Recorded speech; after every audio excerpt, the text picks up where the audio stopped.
말씀 제목은 너희보다 먼저 갈릴리로 가리라입니다.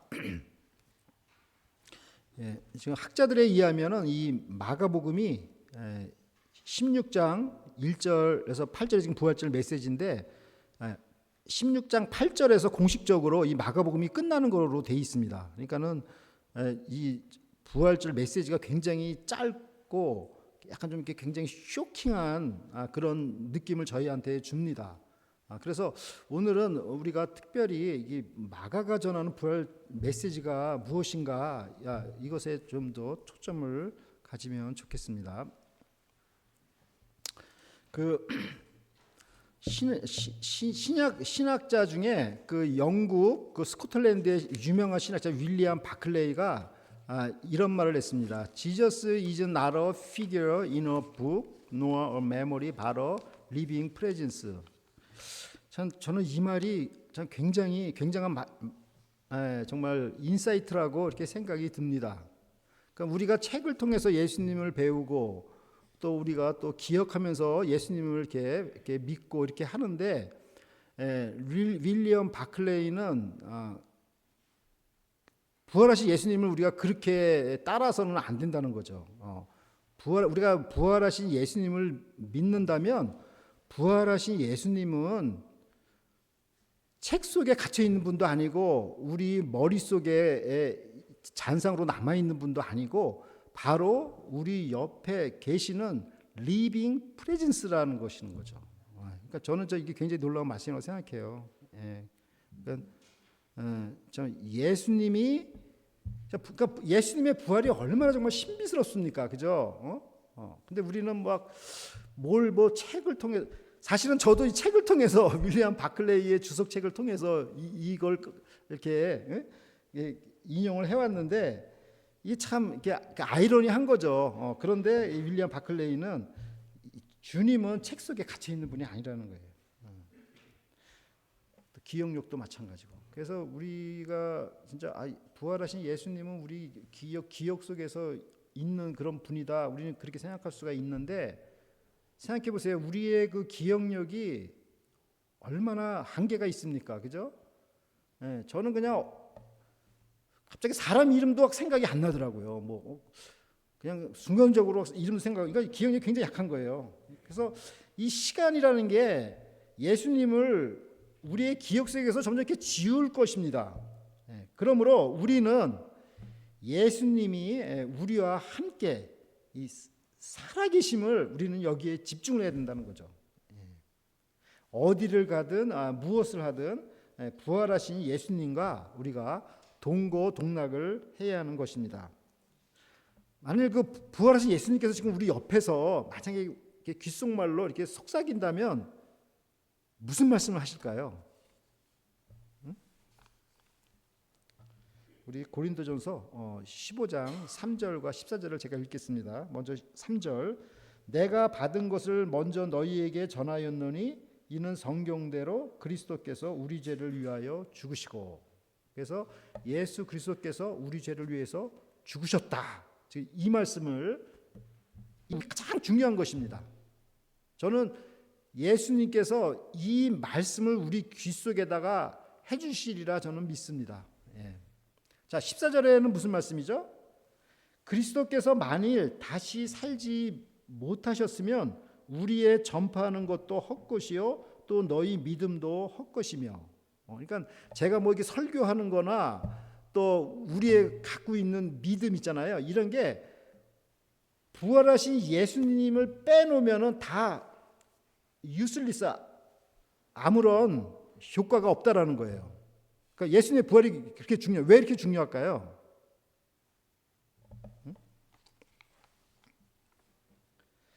자, 만약에 예수님께서 부활을 안 하셨다고 한다면 예수님은 우리의 죄를 대신해서 죽으신 게 아니라 본인의 죄 때문에 죽으신 것이 되는 것입니다.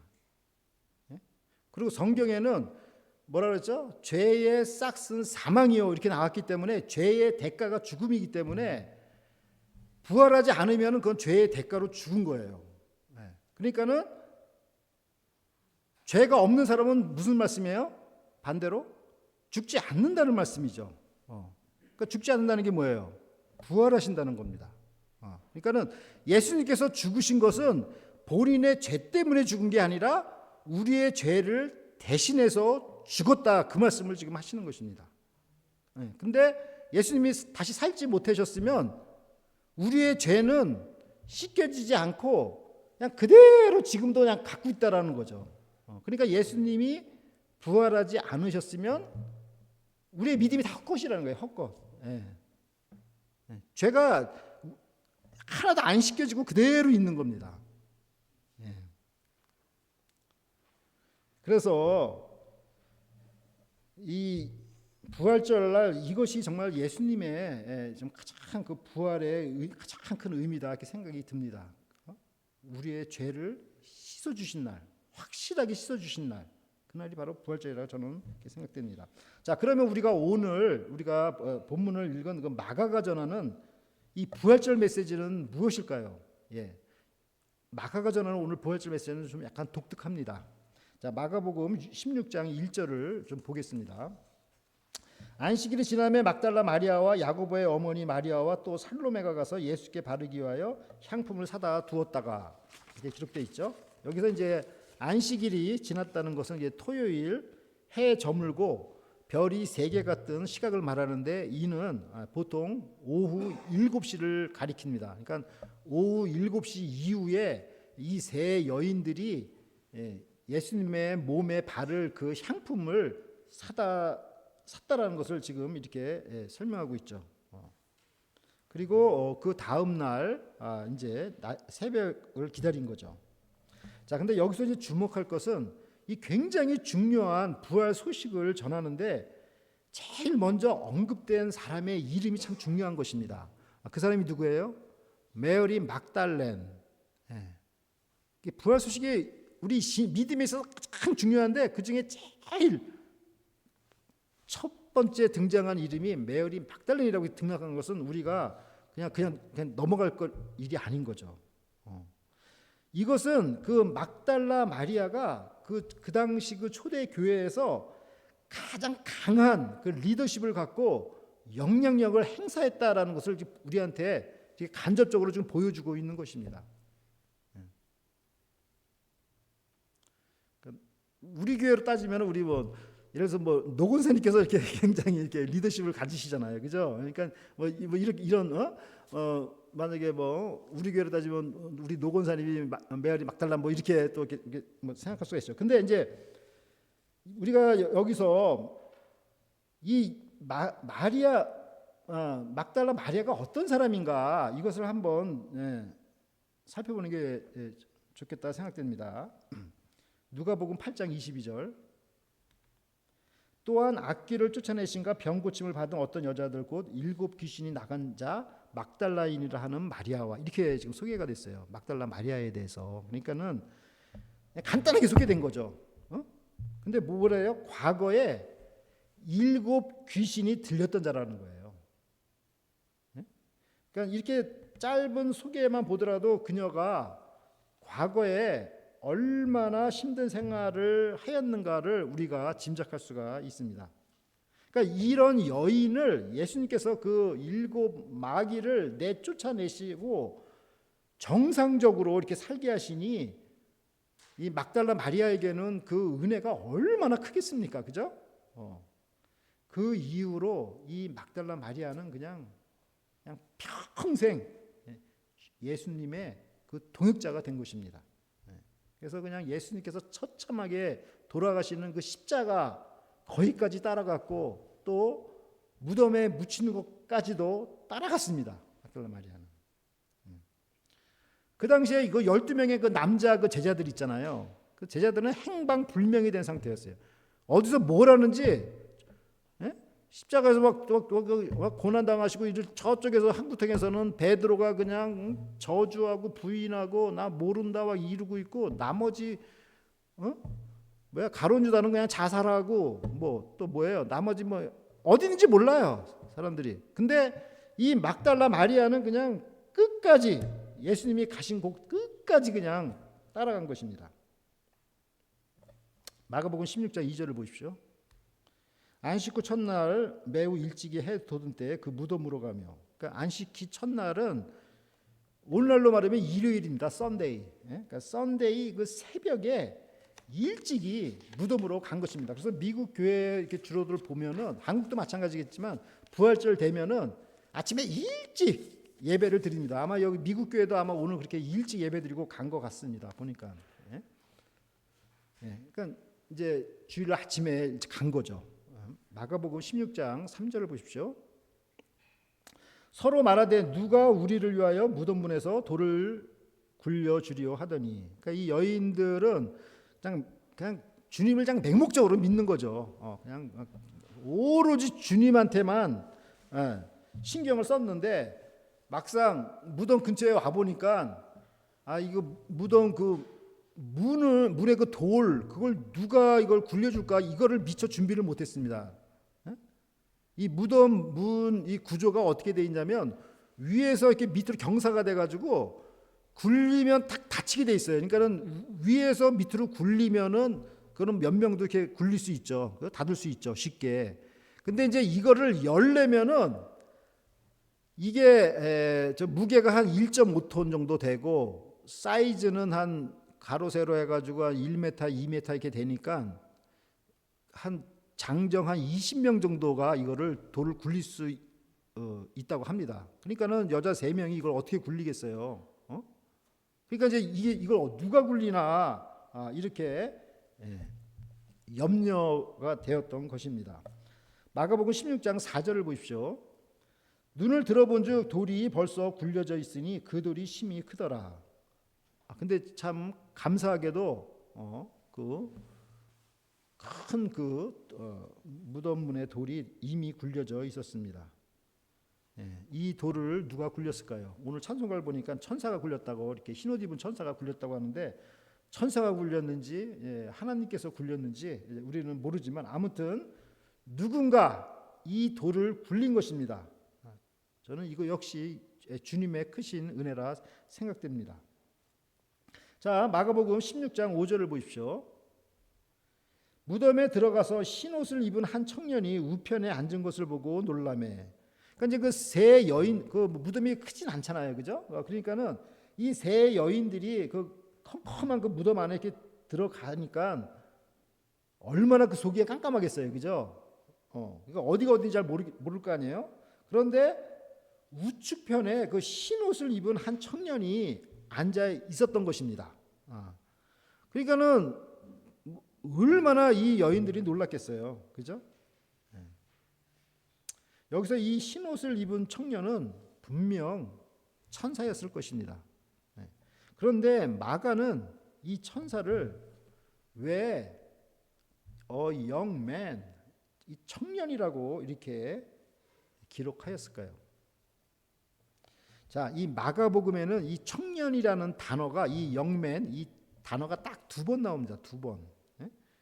근데 그 첫 번째는 어디에 나오냐면 겟세마네 동산에서 나옵니다. 마가복음 14장 51절에서 52절입니다. 한 청년이 벗은 몸에 배 홑이불을 두르고 예수를 따라오다가 무리에게 잡힘에 배 홑이불을 버리고 벗은 몸으로 도망하니라. 그러니까는 이 청년은 예수님을 따르다가, 그러니까 무슨 뭐 배 홑이불을 이렇게 뒤집어 쓰고 이렇게 따르다가 너무 이 상황이 그냥 너무너무 무시무시하니까, 로마 군병들이 와서 예수님 잡아가고 하니까 그냥 도망을 한 겁니다. 그 자리에서 도망을 했는데, 안 잡히려고 자기 있는 옷을 그냥 다 벗고 도망을 한 거예요. 좀 잡히면 좀 어때요, 그죠? 아닌가요? 근데 아무튼 그냥 안 잡히려고 그냥 이걸 그냥 옷을 다 벗고 도망을 했어요. 저는 이제 이 성경에서 스트리킹한 게 여기 나오는 게 참 깜짝 놀랐습니다. 그냥 옷을 다 벗고. 기상이 넘쳐야 할 그 청년이 비겁하게, 그것도 아주 잡히지 않으려고 벌거벗은 몸으로 도망간 것을 이렇게 보면 아마 그 일생을 두고 얼마나 그게 좀 수치스러웠을까 이렇게 생각하지 않겠어요? 저도 이제 대학교 이제 2학년 때 내 친구가 그 약간 좀 더 이렇게 힘이 센 그 친구한테 그냥 엄청나게 그 맞는 걸 이게 보고 참 지금도 가끔 생각이 나요. 내가 왜 그때 비겁하게 그냥 그걸 좀 말리지, 그걸 말리지도 못하고 가만 나도 맞을까봐 그냥 가만히 그냥 그 있었던 예, 그 일만 생각하면 저는 지금도 참 이렇게 부끄럽습니다. 예? 예, 많은 신학자들이 이 벌거벗은 이 청년, 이 영맨을 이 마가복음의 저자 마가라고 이렇게 얘기를 하고 있습니다. 여기 이제 마가는 자기라고 얘기를 안 하죠. 그냥 어떤 청년 이렇게 이제 기록을 했잖아요. 여기서 이제 그 마가복음에서 이제 청년이란 말이 단어가 딱 두 번 나오는데 이 벌거벗고 도망친 청년이 한 번 나오고 이제는 흰옷 입고 부활하신 예수님의 소식을 전하는 청년 한 번 딱 이렇게 두 번이 나옵니다. 그러니까 이 두 청년의 모습이 이렇게 대조가 됩니다. 물론 이 광채에 나는 이 청년은 천사가 틀림없겠지만은 마가는 굳이 천사라고 하지 않고 청년이라고 한 것은 우리에게 좀 더 많은 의미를 전하고자 하였을 것입니다. 즉 이 부활은 이 승리의 소식인 것입니다. 비겁한 자가 담대한 자로 이렇게 변화되는 것입니다. 부활의 주님을 만나면 인생이 완전히 바뀌는 것입니다. 지금 이 마가복음을 누가 기록합니까? 지금 마가가 기록하지 않습니까? 그죠? 부활의 소식을 담대하게 지금 전하고 있지 않습니까? 과거에는 뻘거벗고 도망간 청년이 부활의 주님을 만나서 이제는 이 복음서 중에 최초의 복음서인 마가복음을 지금 기록하고 있지 않습니까? 부활의 주님을 만나면 인생이 완전히 이렇게 바뀌는 것입니다. 예. 그래서 사도 바울은 어떻게 고백했습니까? 고린도후서 5장 17절에 그런즉 누구든지 그리스도 안에 있으면 새로운 피조물이라 이전 것은 지나갔으니 보라 새 것이 되었도다.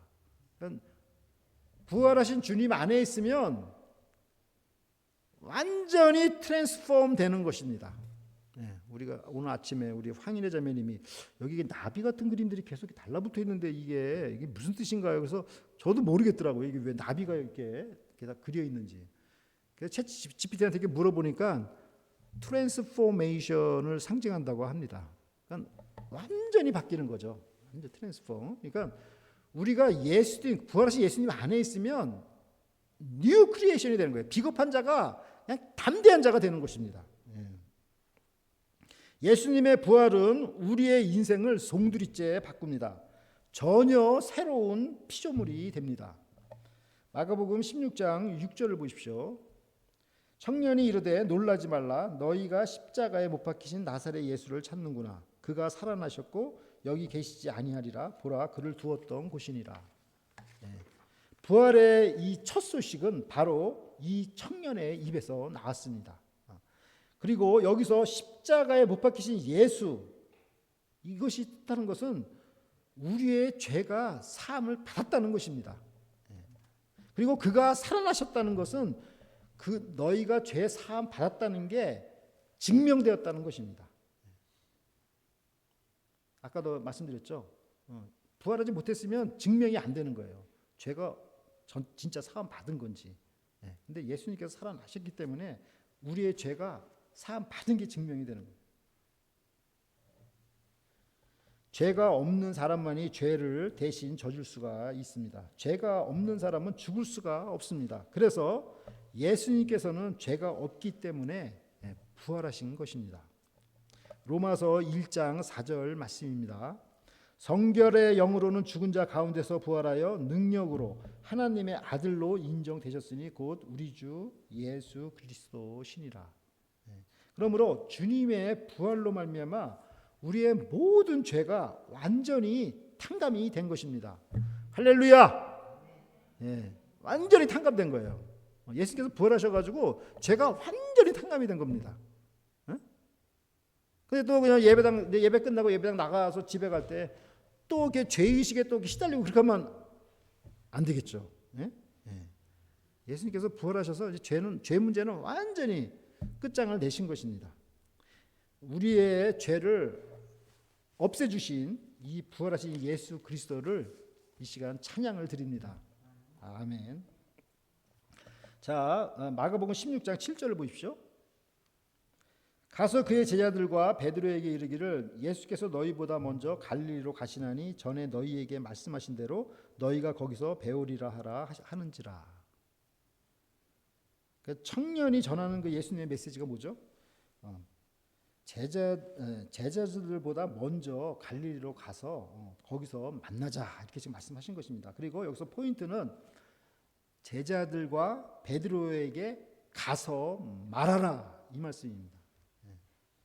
다른 복음서에서는 제자들에게 가서 말하라 이렇게 써 있는데 여기 마가복음에만 유독 제자들과 베드로에게 말하라 이렇게 다르게 쓰여진 거죠. 왜 마가는 제자들과 베드로라고 이렇게 하였을까요? 베드로는 어떤 인물인가요? 베드로는 예수님이 메시아라고 이렇게 고백한 사람입니다. 저 주님 믿습니다. 구원 받은 사람 아니에요, 그죠? 예수님 믿으니까.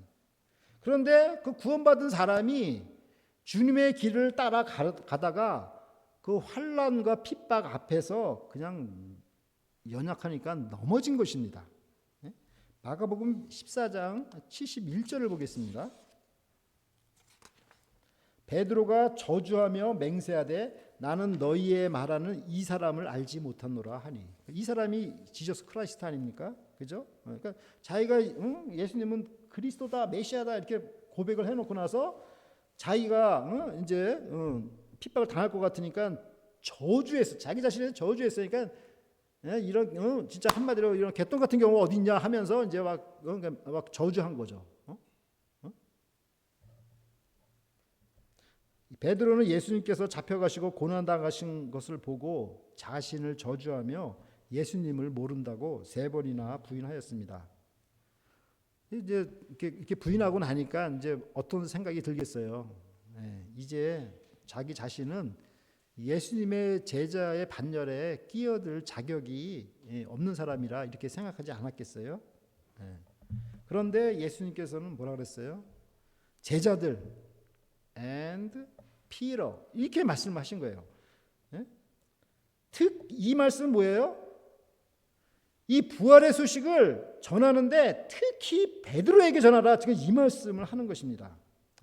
그러니까 예수님은 그 죄로 인해서 그냥 괴로워하고 후회하는 그 베드로를 너 왜 그랬어 이렇게 비난하기보다는 오히려 더욱더 베드로를 위로하려고 하시는 것입니다. 특히 베드로에게 가서 얘기해라. 이 소식을 들은 베드로가 얼마나 위로를 받고 힘을 얻었겠어요. 그리고 주님은 제자들보다 먼저 갈릴리로 가십니다. 갈릴리는 어떤 곳입니까? 예수님께서 제자들을 처음 만난 곳입니다. 예수님은 제자들과의 그 사랑, 예수님을 처음 믿을 때 그 첫사랑, 그것을 이렇게 회복시키시고 또 그 사명을 이렇게 새롭게 하시기를 원하십니다. 마가복음 16장 8절을 보십시오. 여자들이 심히 놀라 떨며 나와 무덤에서 도망하고 무서워하여 아무에게 아무 말도 하지 못하더라. 그러니까 세 여인들이 이 지금 부활의 놀라운 소식을 듣고 너무너무 놀라가지고 그냥 무덤에서 그냥 도망친 거예요. 도망쳤는데 도망치고 아무 말도 못했다는 거예요. 자, 이걸 보면은 예수님의 그 부활을 기대한 그 제자들은 한 명도 없었다는 것을 우리가 알 수가 있죠. 그러니까 정말 그 믿음이 좋은 그 세 여인들이 등장했을 때도 그들이 예수님의 부활을 기대한 게 아니라 향품을 준비했어요. 향품. 그 시신에다가 바를 향품. 그러니까 아무도 부활을 생각한 사람은 아무도 없었던 거예요. 이것은 예수님의 부활이 정말 얼마나 놀라운 사건인가를 역설적으로 우리에게 설명하는 것입니다. 그리고 마가복음이 여기서 공식적으로 끝이 납니다. 자, 그래서 이제 우리가 오늘 이제 배운 말씀을 이제 세 가지 키워드로 이제 묵상하고자 합니다. 오늘은 이제 우리 황인혜 자매님이 요 키워드를 참 좋아하더라고요. 오늘은 세 가지 키워드가 뭔가. 근데 오늘은 이니셜을 제가 맞추질 않고 세 명의 그 인물들을 이렇게 했습니다. M자가 들어가고 Y가 들어가고 P가 들어가고 잘 이렇게 읽어보면 마이 피러 이렇게 될 수가 있겠네요. 아무튼 첫 번째 메어리 막달라 마리아입니다. 부활의 첫 소식을 들은 사람들 중 가장 처음 언급된 이름은 막달라 마리아입니다. 이것은 그녀가 초대교회의 영적 리더라는 것을 암시하고 있습니다. 막달라 마리아는 과거에 7 귀신이 들렸던 사람이었습니다. 그러나 주님께서 치료해 주셔서 평생 주님의 동역자가 되었습니다. 우리가 주님께 은혜를 받았다면 평생 주님의 동역자로 살아야 합니다. 이 여인이야말로 사도 중에 사도였던 것입니다. 여보래. 사도라는 뜻이 무엇입니까? 보내심을 받았다라는 뜻 아니에요? 그러니까는 이 부활의 소식을 전하라고 보내심을 받은 사람이 누구예요? 이 막달라 마리아하고 두 여인 아니에요, 그죠? 그 사람들이 누구한테 이걸 부활의 소식을 전했어요? 12 사도들한테 전했잖아요. 그러니까는 사도들한테 전한 이 사람들은 사도 중에 사도가 되는 거죠.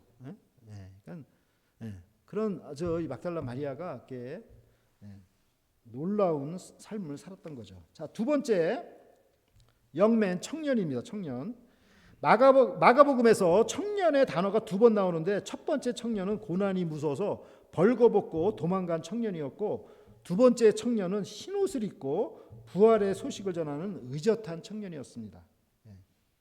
부활의 주님을 만나면 담대한 부활의 증인이 될 수 있습니다. 과거에 비겁했던 사람이 이 부활의 주님을 만나면 담대한 사람으로 변화가 됩니다. 우리가 이 부활의 주님을 만나서 우리가 담대한 인생을 살기를 기도합니다. 세 번째 베드로입니다. 베드로는 예수님을 따르다가 그 가던 길에서 이탈하였습니다. 고난이 무서워 예수님을 부인하고 말았습니다. 자신을 저주할 정도로 철저하게 절망하고 무너졌습니다. 그러나 부활의 주님께서는 이 복된 부활의 소식을 특히 베드로에게 전하라 이렇게 하셨습니다. 주님은 죄인을 비난하기보다는 오히려 죄책감으로 고생하는 죄인들을 더욱더 위로하시는 분입니다. 그리고 그들보다 척후병처럼 더 앞서 가셔서 안전한 길로 이끄시는 분이십니다. 우리가 길 대신 예수님을 따라가면 어디를 가든 안전합니다. 왜냐하면 주님께서 앞서 가시기 때문입니다. 여호와는 나의 목자시니 내가 부족함이 없습니다. 사랑하는 라크로스 새소만교회 성도 여러분, 예수님께서는 자신의 부활 소식을 세 여인에게 먼저 전하시고 제자들, 특히 베드로에게 전하라고 하셨습니다. 그리고 갈릴리로 먼저 가신다고 하셨습니다. 예수님은 끝까지 우리의 안내자가 되시고 무엇보다도 넘어진 제자들에게 더욱 관심을 쏟으시며 위로해 주십니다. 로마서 5장 20절 말씀입니다. 율법이 가입한 것은 범죄를 더하게 하려 함이라. 그러나 죄가 더한 곳에 은혜가 더욱 넘쳤나니. 죄가 많았는데 이게 굉장히 역설적이잖아요. 은혜가 더 넘쳤다는 거예요. 7 귀신 들렸던 막달라 마리아, 벌거벗고 도망친 청년 마가, 저주하며 부인한 베드로를 보면 한결같이 넘어진 사람들이었습니다. 그러나 주님은 이런 이들에게 더욱 뜨거운 사랑을 베푸십니다. 이들은 주님께 받은 은혜가 너무 커서 평생 부활의 주님을 증거한 충성된 사도들이 되었습니다. 주님은 지금도 우리의 죄를 사하신 그 승리의 부활 소식을 제자들, 특히 썸바디에게 전하라고 하십니다. 저는 이 말씀 이렇게 묵상하면서 주님께서 케이지 한슨 권사님한테 나타나셔서 말씀하시면 뭐라고 하실까? 케이지 한슨 특히 엔젤라한테 이 부활 소식을 전해라 이렇게 말씀하시지 않겠어요? 캘리포니아에 가서 우리 부활의 복음을 우리 첫 딸 엔젤라에게 잘 전하고 오시길 바랍니다. 우리가 부활의 주님과 동행하며 정말 죄와 죽음의 권세를 발로 밟고 부활 소식을 전하는 부활의 증인의 삶을 사시는 우리 성도 여러분들이 되시기를 간절히 기도드립니다. 다 함께 기도드리겠습니다. 하나님 아버지, 예수 그리스도께서 죄와 죽음의 권세를 깨뜨리시고 부활하셔서 저희에게 힘을 주시고 부활의 증인으로 살게 하시니 감사를 드립니다. 이 부활하신 주님과 늘 동행하면서 능력 있는 삶을 살게 하여 주시옵소서. 넘어진 베드로를 회복시켜 주듯이 저희의 심령을 부활의 생명으로 회복시켜 주시옵소서. 주님과의 첫사랑을 회복시켜 주시옵소서. 감사드리며 예수 그리스도의 이름으로 기도드립니다. 아멘.